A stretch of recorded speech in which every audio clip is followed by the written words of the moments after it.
जय हिंद बच्चों। इस वीडियो में हम लोग चर्चा करेंगे सवाल नंबर 27 के ए पर।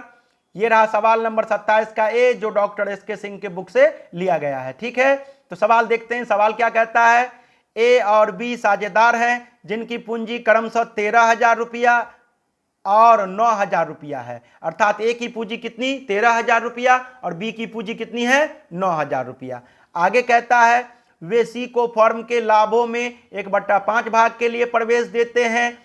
सी अपनी पूंजी के लिए ध्यान देखिए, यहां थोड़ा बीच में, सी अपनी पूंजी के लिए 8,000 रुपया लाता है। ख्याति की अभिलेखन हेतु जर्नल की प्रविष्टि कीजिए। हमको क्या करना है? ख्याति के लेखांकन के लिए जर्नल की प्रविष्टि करना है। लेकिन प्रश्न में कहीं पर आपको ख्याति दिया गया? आप कहेंगे नहीं सर, ख्याति तो नहीं दिया गया। तो सर जब ख्याति दिया ही नहीं गया तो हम ख्याति के लेखांकन के लिए जर्नल की प्रविष्टि कैसे करेंगे? तो समझना होगा, इस प्रश्न में ख्याति है लेकिन वो आपको दिखाई नहीं दे रही है, आप उसको देख नहीं पा रहे हैं। इसको कहते हैं हिडन गुडविल, यानी छिपी हुई ख्याति। तो चलिए आज हम लोग हिडन गुडविल के कॉन्सेप्ट को समझेंगे। छिपी हुई ख्याति की गणना कैसे करते हैं यह निकालना सीखेंगे। ठीक है, तो आप फिलहाल इस प्रश्न में क्या याद रखेंगे? ए की पूंजी कितनी?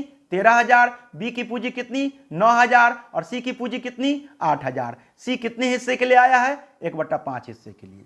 ठीक है, चलिए अब हम सवाल को बना लेते हैं। सवाल में सबसे पहले हमको क्या चाहिए? त्याग अनुपात चाहिए, और त्याग अनुपात जानने के लिए क्या चाहिए? न्यू रेशियो चाहिए।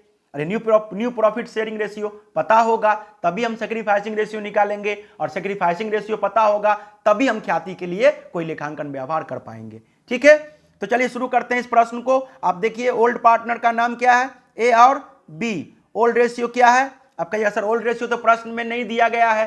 तो प्रश्न में जब हमने पहले भी बता रखा है, शुरू के कई प्रश्नों में हमने इस बात पर चर्चा कर दी है कि जब प्रश्न में पुराने साझेदारों का पुराना अनुपात नहीं दिया रहे तब उस दशा में आप पुराना अनुपात बराबर बराबर मानेंगे, इक्वल मानेंगे। अर्थात 1:1:1 जितने भी साझेदार रहेंगे उस सब के लिए 1:1:1 मान लेंगे। ठीक है, तो यहां पर चूंकि प्रश्न में पुराना अनुपात नहीं दिया गया है तो हमने पुराना अनुपात क्या मान लिया? 1:1। तो इस तरह से पुराना अनुपात क्या हो गया? 1/2 और 1/2। और नया पार्टनर कौन है? सी, जिसको लाभ में कितना हिस्सा दिया जाएगा? तो 1/5 हिस्सा दिया जाएगा। ठीक है, तो चलिए अब हम नया अनुपात निकाल लेते हैं। नया अनुपात निकालने के लिए हम क्या करेंगे? क्योंकि प्रश्न में कोई शर्त या कोई कंडीशन नहीं दिया गया, पुराने साझेदारों का त्याग नहीं दिया गया, तो हम नया अनुपात निकालने के लिए क्या करेंगे? फर्म का लाभ 1 रुपया मानकर नया अनुपात निकालने वाली विधि का पालन करेंगे। ठीक है, तो यह भी हमें विशेष बताने की जरूरत नहीं है। चलिए नया अनुपात निकाल लेते हैं। Calculation of new profit sharing ratio. क्या करते हैं? माना कि पूरे फर्म का लाभ 1 रुपया, फिर क्या करते हैं? लाभ में नया साझेदार सी का हिस्सा 1/5। आगे का लाइन क्या है? अतः पुराने साझेदार ए और बी के हिस्से का लाभ 1 - 1/5 बराबर 5 - 1/5 बराबर 4/5। तो ये ए और बी का सामूहिक हिस्सा हुआ। अब क्या करेंगे? अब ए और बी के अब पुराने साझेदार यानी ए और बी का हिस्सा, यानी जो सामूहिक हिस्सा है, उसे पुराने साझेदारों के बीच यानी ए और बी के बीच पुराने अनुपात में क्या करेंगे? बांट देंगे। तो चलिए बांट देते हैं। ए को कितना मिल जाएगा? 4/5 का 1/2 यानी 4/10। बी को कितना मिल जाएगा? 4/5 का 1/2 यानी 4/10। और सी को कितना मिला है? 1/5। सी का हिस्सा कितना है? 1/5। तो सी का 1/5 जो है उसके हर को बराबर करने के लिए हमने क्या किया? 2/2 से गुना कर दिया। तो फाइनली सी का क्या निकल गया? 2/10। सी का कितना निकल जाएगा? 2/10। तो इस तरह से हमें तीनों साझेदारों का नया अनुपात पता चल जाएगा। ऑल पार्टनर्स कौन कौन? ए, बी और सी। और न्यू रेशियो क्या? 10 कैंसिल हो जाएगा, अर्थात 4:4:2। तो न्यू रेशियो हो गया 4:2। ठीक है, हमने क्या किया? इसको और छोटा कर लिया क्योंकि एक डिजिट से तीनों में भाग लग जाएगा। तो क्या हो गया? 4 2 दूनी 4, 2 दूनी 4, 2 एकन 2। अर्थात फाइनली न्यू रेशियो क्या हुआ? 2:1 यानी 2/5, 2/5 और 1/5। तो इस तरह से हमने क्या निकाल लिया? नया अनुपात निकाल लिया। अब नया अनुपात निकालने के बाद क्या करेंगे? त्याग अनुपात निकालेंगे, सेक्रीफाइसिंग रेशियो निकालेंगे। सेक्रीफाइसिंग रेशियो कैसे निकालेंगे तो आप सबको पता है, पहले भी बताया जा चुका है। हम शीर्षक दे देंगे कैलकुलेशन ऑफ सेक्रीफाइसिंग रेशियो। अब क्या करेंगे, उसका फॉर्मूला लिखेंगे, old ratio minus new ratio बराबर, यदि प्लस में आएगा तो क्या कहेंगे, सेक्रीफाइसिंग रेशियो, और यदि माइनस में आएगा तो क्या होगा, गेनिंग रेशियो। हालांकि गेनिंग रेशियो कब निकलता है, जब प्रश्न में पुराना अनुपात भी दे देगा और नया अनुपात भी दे देगा, तो याद रखिए उस दशा में पुराने साझेदार का गेनिंग रेशियो भी निकल सकता है। इसलिए हम फॉर्मूला में ही ऑलरेडी लिख दिए ताकि इससे ये याद बना रहे। ठीक है, आगे चलते हैं। तो देखिए ए का old ratio 1/2 minus new ratio 2/5 बराबर 5 माइनस 4/10 यानी 1/10। सेक्रीफाइसिंग रेशियो निकल गया किसका, ए का। उसी तरीके से बी का निकाल लेंगे, 1/2 old ratio minus 2/5 new ratio बराबर 5 माइनस 4/10 बराबर 1/10। ये हो गया बी का सेक्रीफाइसिंग रेशियो। क्या निकल गया, ए और बी का सेक्रीफाइसिंग रेशियो 1/10 1/10 10 10 कैंसिल, क्या बचा 1:1। तो आप सब जानते हैं कि जब हम प्रश्न में नया अनुपात की गणना करने के लिए पूरे फर्म का लाभ 1 रुपया मानकर निकालेंगे, पूरे फर्म का लाभ 1 रुपया मानेंगे, तब उस दशा में त्याग अनुपात पुराने अनुपात के ही समान होगा।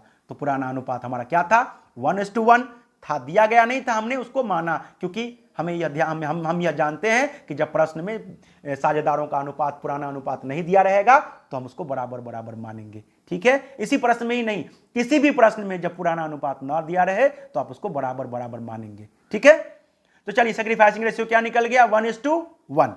अब आइए, अब ये मेन कैलकुलेशन जो आपके लिए नया है, पहली बार आया है, hidden goodwill, valuation of hidden goodwill.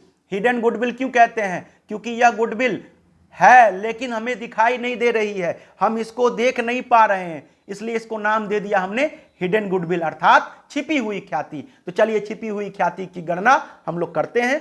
अच्छा कॉन्सेप्ट है, इससे संबंधित प्रश्न मतलब छिपी हुई ख्याति हिडन गुडविल पर आधारित प्रश्न एग्जाम में भी पूछे जाते हैं, इसलिए आप इसको ध्यान से देख लें। ठीक है, कैसे निकालेंगे, बड़ा सिंपल तरीका, बड़ा आसान तरीका हम आपको बता रहे हैं, आसानी से निकाल सकते हैं आप लोग। ध्यान से देखिए, हमने क्या लिखा, वैल्यूएशन ऑफ हिडन गुडविल, ये हम इस तरह से शीर्षक दे देंगे। अब क्या करेंगे, हम यहां लिखा पार्टनर, बीच में हमने क्या लिखा, कैपिटल, और हमने क्या लिखा, शेयर इन प्रॉफिट। ठीक है, क्या लिखा, पार्टनर्स कर देते हैं, पार्टनर्स। ठीक है, कैपिटल और शेयर इन प्रॉफिट। अब बताइए पार्टनर्स कितने हैं, 3, ए बी और सी, 3 पार्टनर्स हैं। अच्छा, कैपिटल, तो ए की पूंजी कितनी दी गई थी, 13,000। आप प्रश्न में देख लीजिएगा, प्रश्न में दिया गया है ए की पूंजी कितनी, 13,000, बी की पूंजी कितनी है, 9,000, और सी की पूंजी कितनी है, 8,000। तो कैपिटल भी तीनों का पता है, टोटल कैपिटल कितना, 30,000 रुपया।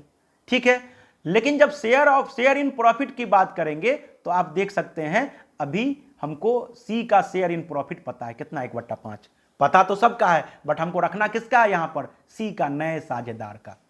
नए साझेदार का जो लाभ में हिस्सा है कितना है, 1/5। तो आप ध्यान दें कि नए साझेदार का हिस्सा कितना है, 1/5, और नए साझेदार की पूंजी कितना है, 8,000 रुपया। तो आपको फाइनली हिडन गुडविल की गणना करने के लिए इस तरीके से कैपिटल का सेटिंग कर लेंगे, इस तरह से साझेदारों का नाम लिख लेंगे, शेयर इन प्रॉफिट के सामने, केवल नए साझेदार के सामने उसके हिस्से का लाभ, जो उसका लाभ में हिस्सा है वो लिख देंगे। ठीक है, और ये 30,000 रुपया क्या हो गया, फर्म की वास्तविक पूंजी हो गई। फर्म की वास्तविक पूंजी कितनी हो गई, 30,000 रुपया, यानी फर्म की पूंजी वास्तव में कितनी होनी चाहिए, 30,000 रुपया होनी चाहिए। चलिए आगे देखते हैं। तो नया साझेदार सी कितना हिस्सा है, 1/5। अब 1/5 हिस्सा के लिए नया साझेदार सी का पूंजी कितना है, 8,000 रुपया। इसी को आधार बनाना है, यही हमारा आधार बनेगा हिडन गुडविल की गणना के लिए। इस सेटिंग को करने के बाद इसी नए साझेदार के हिस्से की पूंजी और लाभ में उसके हिस्से को आधार बना करके हमको फर्म में छिपी हुई ख्याति, जिस ख्याति को हम देख नहीं पा रहे हैं, उसको निकाल लेंगे। ठीक है, कैसे निकालेंगे, तो चलिए देखते हैं, बड़ा ही आसान तरीका है।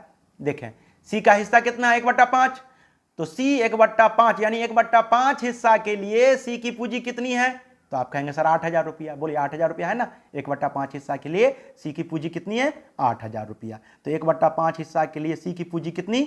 8,000 रुपया। 1/5 हिस्सा के लिए सी की पूंजी कितनी है? 8,000 रुपया। तो चूंकि 1/5 हिस्सा के लिए सी की पूंजी कितनी है? 8,000 रुपया, इसीलिए एक हिस्सा पूरे फर्म की पूंजी कितनी होनी चाहिए सी के पूंजी के आधार पर? तो एक हिस्सा के लिए पूंजी कितनी? 8,000 और गुने 5/1 यानी 1/5 उल्टा हो जाएगा। तो क्या हो जाएगा? 5/1 अर्थात कितना निकल जाएगा?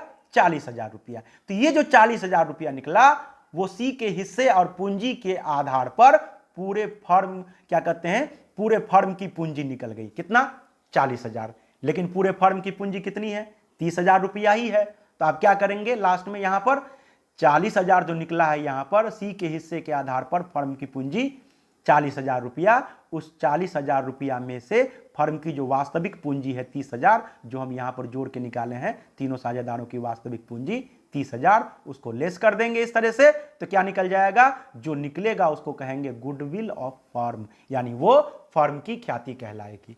ठीक है, क्या कहलाएगी? फर्म की ख्याति कहलाएगी। आपने देख लिया हमने फर्म की ख्याति कैसे निकाला। साझेदारों की पूंजी को इस तरह से रख दिया जो प्रश्न में दिया गया था, इससे फर्म की वास्तविक पूंजी निकल गई। अब हम नए साझेदार को आधार बना लिए। नए साझेदार का हिस्सा 1/5, पूंजी 8,000, तो 1/5 हिस्सा के लिए पूंजी 8,000, इसलिए एक हिस्सा के लिए पूंजी कितना? 40,000। तो ये पूरे फर्म की पूंजी, नए साझेदार के पूंजी और उसके हिस्से के आधार पर पूरे फर्म की पूंजी कितनी होनी चाहिए? 40,000। बट है कितना? 30,000। तो जितना होना चाहिए और जितना है उसमें से उसको लेस कर देंगे। 40,000 में से 30,000 को लेस कर देंगे तो जो निकलेगा दैट इज कॉल्ड, क्या कहेंगे उसको? गुडविल ऑफ फर्म, यानी फर्म की ख्याति। इतनी बात समझ में आ गई? तो आप सबको पता है कि फर्म की ख्याति जो निकल गई है उसमें नया साझेदार तो अपना हिस्सा ही लाकर फर्म को देगा, वो तो पूरा नहीं लावेगा। क्या लावेगा? अपना हिस्सा। तो चलिए हम फर्म की ख्याति में नए साझेदार का हिस्सा निकाल लेते हैं। Share of C in goodwill कितना? 10,000 गुने 1/5। सी का हिस्सा कितना था? 1/5 था। तो 10,000 का 1/5 कितना? 2,000 रुपया। ठीक है, इस 2,000 रुपया को क्या करेंगे? It will be divided between A and be in the sacrificing ratio.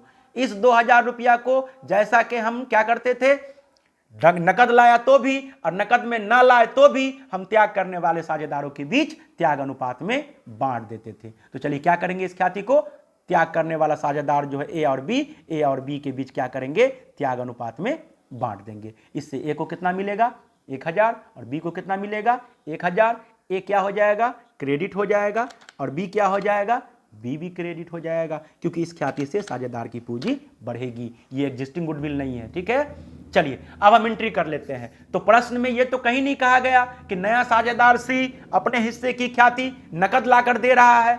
ऐसा प्रश्न में कहीं पर भी लिखा नहीं गया है। तो इसका क्या अर्थ हुआ कि नया साझेदार सी 2,000 रुपया, अपने हिस्से की ख्याति 2,000 रुपया नकद में लाकर फर्म को देने में असमर्थ है, सक्षम नहीं है। तो फिर हम क्या करेंगे? इस 2,000 रुपया की ख्याति के लिए, समायोजन के लिए हम एक प्रविष्टि करेंगे। ठीक है, क्या एंट्री होगा? Gaining partners capital account debit to sacrificing partners capital account. Gaining partners के पूंजी खाता को डेबिट करेंगे, अर्थात सी का पूंजी खाता डेबिट हो जाएगा और ए और बी का पूंजी खाता क्रेडिट हो जाएगा। तो चलिए एंट्री कर देते हैं फटाफट, एक ही एंट्री तो होगा। एंट्री क्या करेंगे? सीज कैपिटल अकाउंट डेबिट कितना? 2,000 रुपया। टू एज कैपिटल अकाउंट कितना? 1,000 रुपया। टू बीज कैपिटल अकाउंट कितना? 1,000 रुपया। Being adjustment made for goodwill. तो इस तरह से एक एंट्री हो जाएगी। नए साझेदार, चूंकि प्रश्न में कहा गया है कि ख्याति के लेखांकन का व्यवहार कीजिए, इसलिए हम नए साझेदार के द्वारा पूंजी लाने वाली एंट्री नहीं किए हैं। अगर चाहे तो कर भी सकते हैं। तो अगर वो एंट्री करेंगे तो क्या होगा? Cash account debit to new partners capital account, यानी cash account debit to C's capital account. कितना लाया है? 8,000 रुपया। और फिर ख्याति के समायोजन के लिए ये वाली एंट्री कर देंगे। तो चूंकि प्रश्न में केवल ख्याति के समायोजन के लिए एंट्री कहा गया है, इसलिए हम क्या एंट्री करेंगे? C's capital account debit, gaining partners capital account debit to A's capital account, to B's capital account, अर्थात to sacrificing partners capital account. तो इस तरह से आप इस सवाल को देख लीजिए, इसको बना लीजिएगा अपने से, सवाल को बनाइएगा। ये रहा ये रहा यहाँ पर कुछ कैलकुलेशंस आप देख लीजिएगा। ये कैलकुलेशन हिडन गुडविल को निकालने के लिए आप इसको अच्छे से देखिएगा। हिडन गुडविल को कैसे निकाले हैं, ये इस प्रश्न में नया कॉन्सेप्ट है, पहली बार यहाँ पर आया है, तो इसको आप देख लेंगे। ये इंपॉर्टेंट कॉन्सेप्ट है। आपसे सवाल एग्जाम में इस तरह का सवाल इस पर आधारित सवाल भी पूछे जाते हैं, तो आप इसको अच्छे से देखिएगा, ठीक है। और ये रहा आपका सेक्रीफाइसिंग रेशियो 1:1 निकला है, और ये रहा आपका न्यू रेशियो 2:1 2:1 निकला है। और ये आपका प्रश्न है, प्रश्न को भी देख लीजिए। प्रश्न आपके किताब से ही लिया गया है, आपका किताब जो डॉक्टर एस के सिंह का बुक है उसी से लिया गया है। तो आप इसको नोटबुक में नोट करके अच्छे सवाल को देखेंगे, और कुछ समस्या होगी तो आप हमसे पूछेंगे, हम आपकी समस्या का समाधान करेंगे। अब अगले वीडियो में हम अगले प्रश्न पर चर्चा करेंगे। तब तक विदा लेते हैं। जय हिंद, जय भारत।